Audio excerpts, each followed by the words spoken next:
Rabies and germs, welcome to Masochist Gaming, a segment on Reader's Digested that talks all things to do with horror gaming. My name is McConnaughay, and for this edition, we will be discussing The Last of Us Part 2. The Last of Us arrived in the summer of 2013 at the tail end of the PlayStation 3's life cycle, receiving critical acclaim across the board, with many gamers referring to it as one of the greatest games ever created. I know I liked it when it arrived, as you can see from the link attached in the description from a review I wrote about half a decade ago.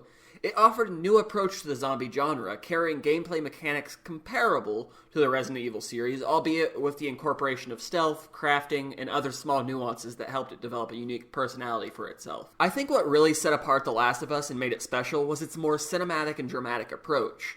The zombie pandemic was important, absolutely, but it had a real emphasis on relationship of its characters, of Joel's and Ellie's emotional journey and the loss they had experienced. Similar to Naughty Dog's Uncharted series, but in a different way, its high production value and narrative went in a direction very different from a lot of other video games on the market. 7 years later, The Last of Us Part 2 arrived in the summer of 2020, coincidentally at the tail end of the PlayStation 4's life cycle. The reaction to it, on the other hand, has been complicated, to say the least. The critical response was overwhelmingly positive, with companies like IGN and Game Informer offering it a perfect score across the board.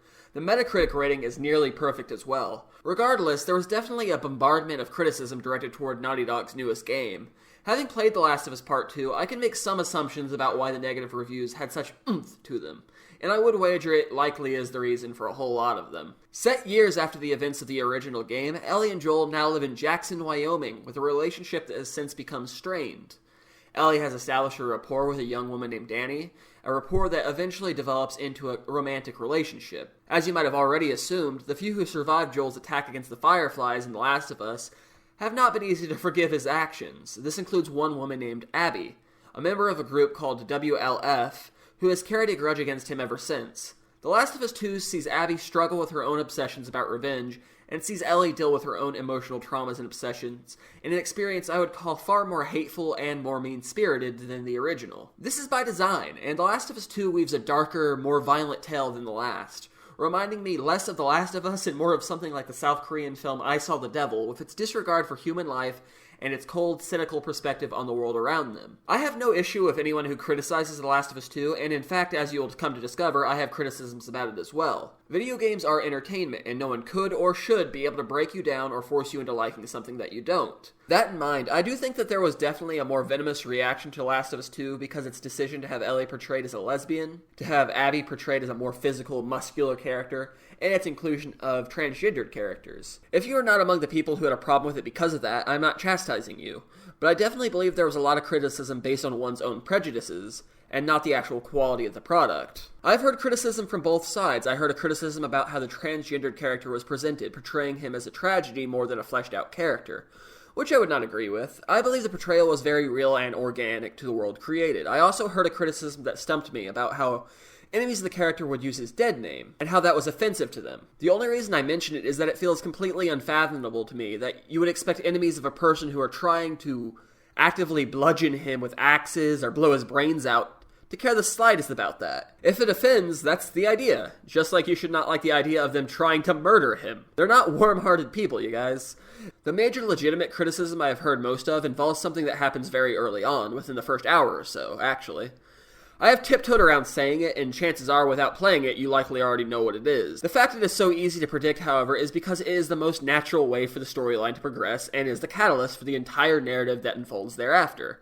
Actions lead to reactions, and hatred and trauma fester in destructive, tragic ways. That's the entire idea that the story tries to get across, and for what it's worth, I found the story very brave and inspired. The early going of Last of Us 2 is admittedly slower than what I think is ideal, with a lot of dithering and more cinematic moments that I think are unnecessary to it. I don't dislike them per se, because the entire experience is brought together by astounding visuals, fantastic sound design, and a grandiose presentation that allows you to stay captivated. In film, you will have the occasional feature that captures the zeitgeist, a film like Avengers Endgame or the 7th Star Wars film, for instance, and whether you like those films or not, they have an epic scale, big fight feel to them. The Last of Us 2 carried that for me from the very second I inserted the disc. However, I can't help but feel like there are instances where it feels like they tried very hard to create something special, and you can tell, creating this manufacturedness that does not feel as seamless or as smooth as the original. As a gamer, I found this to be, at times, hurtful to the initial gameplay. I am not an expert on The Last of Us by any stretch, but I have completed the original twice. The Last of Us 2 builds on the gameplay of the original in considerable ways, but it does have a certain learning curve to consider. All it took was practice, and then I was doing just fine, but I felt like there were a lot of stops that made it difficult to hone my skills early on, with the dramatics often feeling like they held importance over the gameplay. I don't mind that usually, but I do wish they would have balanced it a little more early on than they did. This is something I think changes and improves as the game progresses itself. The relationships between characters remain enjoyable, with entertaining and charming conversations between characters, as well as flashbacks between Joel and Ellie from the time they spent in Jackson we missed out on. I don't feel there is as strong a dynamic between any characters as Joel and Ellie from the last, but I do feel like we find ourselves something else instead. This is all about hate and how it can rot you from the inside, and I think that it establishes that in a very creative fashion. The parallels you'll find yourself making to Ellie and Abby, and the symmetry it has with the original, shows an intelligent attention to detail and a thoughtful consideration. The Last of Us 2 is a lot longer than the first. I finished the original in shy of 15 hours, whereas it actually took me twice that in order to finish the sequel. I would not say it had filler necessarily, because I do think most everything that was incorporated was well thought out and fleshed out. However, I did not expect to be playing as Abby for as long as I was, which was about a 50-50 with Ellie, I think. Her character is interesting, and I enjoyed a lot of what it had to say with her, but I also can't help but feel like Last of Us 2 peaked the very moment before we began Abby's arc, and it only descended thereafter till the payoff.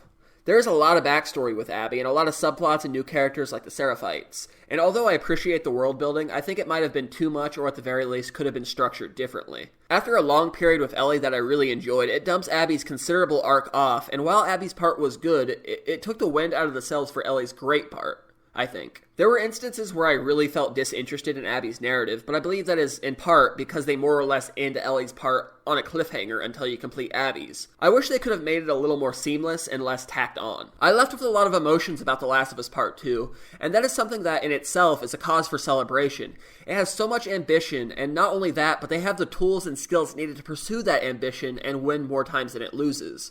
The voice acting stays phenomenal, with Joel and Ellie's performances and their relationship remaining as a highlight, and their attention to detail and fleshed out world adding a backdrop that you can buy into and care about. The game itself is filled to the brim with callousness and payoffs that are not always what you want them to be, but are always true to the world and the vision they had for it. Do I love it as much as the original? I believe the pitfall that The Last of Us Part 2 can feel like two separate games, one being Ellie's and one being Abby's, with one being great and the only being good, makes the sum of its parts feel a little inferior to the simplicity and beauty of the original. That said, I believe it is very high quality and has as many moments that I love as the original had. I would definitely recommend it to fans of the original, and I definitely consider it a great game and worthy follow-up to the original.